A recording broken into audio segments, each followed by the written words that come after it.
This isn't just another West Coast ocean quake.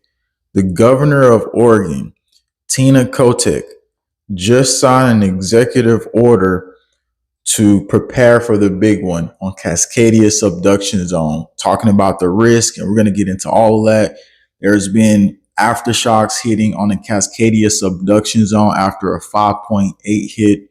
So we're going to get into all this situation here and read to you the ongoing current events. All is just breaking down as we speak, getting awareness out about this. Let's listen to what they said first, and I'm going to get you into everything else.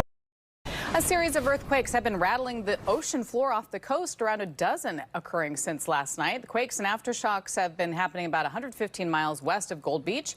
The first, a magnitude 5.8. Aftershocks have ranged from 2.7 to a 5.1. Reports of light shaking from the Coos Bay area from the stronger ones. We asked USGS if they expect quakes to continue. Earthquakes are likely to continue happening in this region. So the U.S. Geological Survey releases aftershock forecasts, and they estimate that there's about a 30% chance of a magnitude 5 or greater earthquake occurring in this region within the next week or so.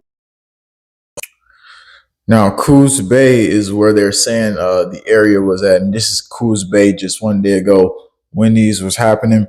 So the storyline is here that the first time we've had officials come out in Oregon and has to put out these outcomes about the Cascadia Subduction Zone.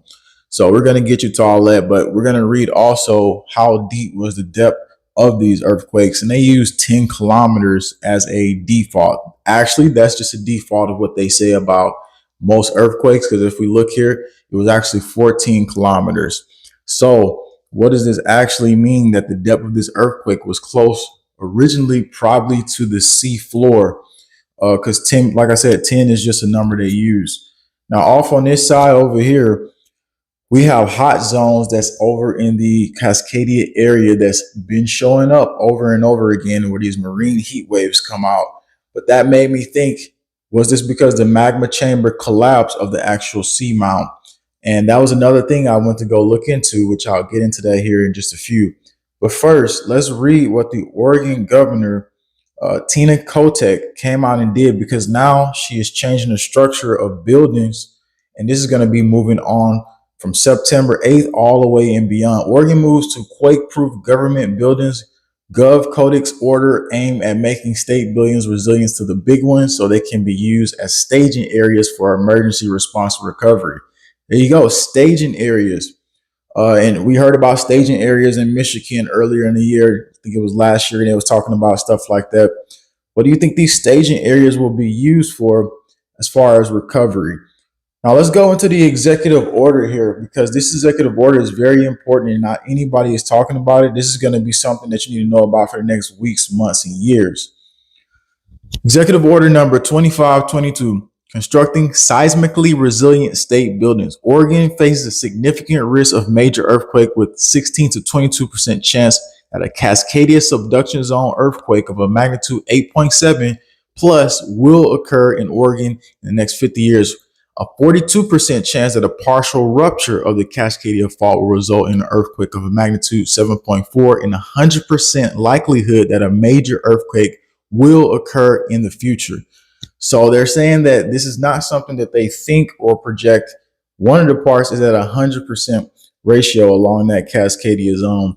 As we just got hit also again, September 11th, with a 3.2 off the coast of Eureka, California. Now, there's more to this executive order that we have to read to you, because this is really important that we get this to people's families, people in Oregon. A lot of people here have been saying, yeah, we're preparing to get out of there within a year. So this trouble is all along. We've seen 1,000-foot cracks open off on the East Coast. We've been covering all of this. So you need to stay here and subscribe. Stay tuned for this information. Let's read a little bit more of this executive order.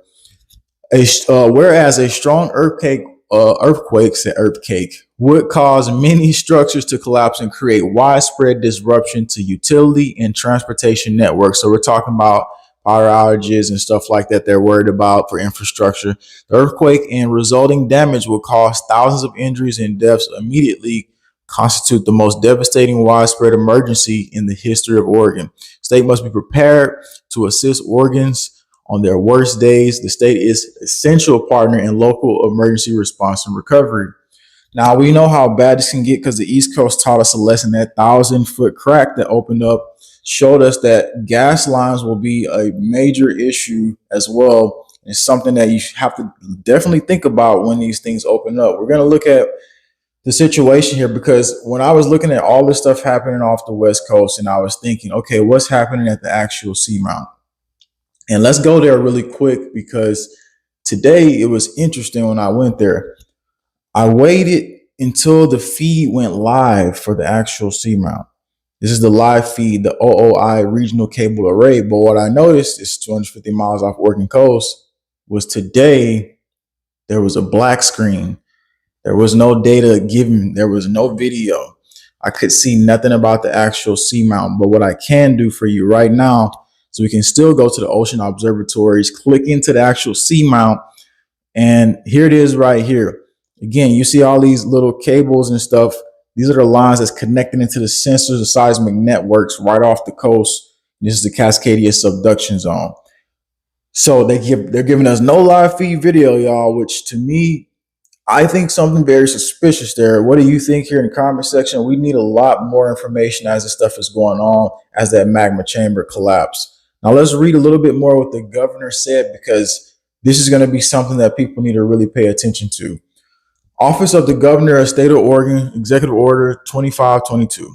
It is ordered and directed that all state Oregon-owned buildings replaced or constructed after September 8th, 2025 that have a gross square footage of 10,000 feet or more square feet shall be constructed to build cold seismic risk category, I think that is IV central facility. The state of Oregon will systematically improve all facilities where employees work to achieve a minimal current building standard for life safety, permitting employees to exit safely following an earthquake. So this is going to change the entire building structure of every single thing here. And in the executive order, they're saying that a rupture would be the more likely scenario that they're looking at besides everything else that's happening. So the buildings that they have with everybody in the work buildings, they're already starting to get ready to retrofit. They're getting ready for the bridges as well for the big one in case of hitting Cascadia Subduction Zone. So if you're here right now, you can give us a thumbs up, share this out to people you know, as we give you more oncoming situations here at hand. So the USGS says in a few days that you're going to see potentially another 5.0 hit. So we're talking about from now to September 12th, or my bad, from now to September 17th, you should be expecting potentially to see another 5.0 potentially hit off the West Coast. So this is going to be something here. Golden Gate Bridge, yes, you're right. Golden Gate Bridge, they're retrofitting that because they know things are about to get ready to shift here. So all the warning tactics definitely are here. All the awareness between you. And here's the big picture here. I need you as a community to let me know in the live chat right now. What are you experiencing in your area, whether you're in the West Coast, because we've been covering New Madrid Fault, getting out information that nobody is. We're doing our own solid investigations by going through people. What are you experiencing currently? What are the shifts that you're feeling in your local area? Because we are going to be the first line warning system for each other as all this starts to transpire. Now, as this hot zone right here continues to commence, this was one of the areas where they originally did the Cascadia Subduction Zone survey. This was NOAA. NOAA did this about 2 months ago, and they were saying, like, we're going to try to get some of these animals. And, you know, it's kind of like that Noah's Ark moment where they remove animals and then they say, like, all right, this zone is starting to get a little dangerous, get a little hot. So we need to just remove a few animals or marine life. So because we have something happening here that is basically a lot of animal die-offs, unusual mortality events along that area. So that's been something we've been watching as well. We think a lot of this stuff is definitely the changes of seasons and times. The real tectonic shift is here. The real seasonal shift is here. And we're starting to see all of it play out as they want these buildings retrofitted. And what we're looking at right here is off the coast of Washington. You can see the features here where we got the lines in the ground like the cables and stuff. The actual seamount. The thing is that you can see the structure in it here. You can see the rock-like features. Now the caldera is a little bit further back. So right now, that's what you're looking at is images off of Washington coast. And at first, when I looked at this, I was like, did I see this last time? I was like feeling like I didn't see that last time. It was like a new thing. But that's something right there that I'm going to continue to look into so that you can get all information and knowledge on that. I'm going to read some of the comments of people saying stuff, but here's the thing for people who's right here tuning in live right now and newly just coming across this channel. If you don't get in right now and you don't subscribe right now, maybe later they won't push the channel to you.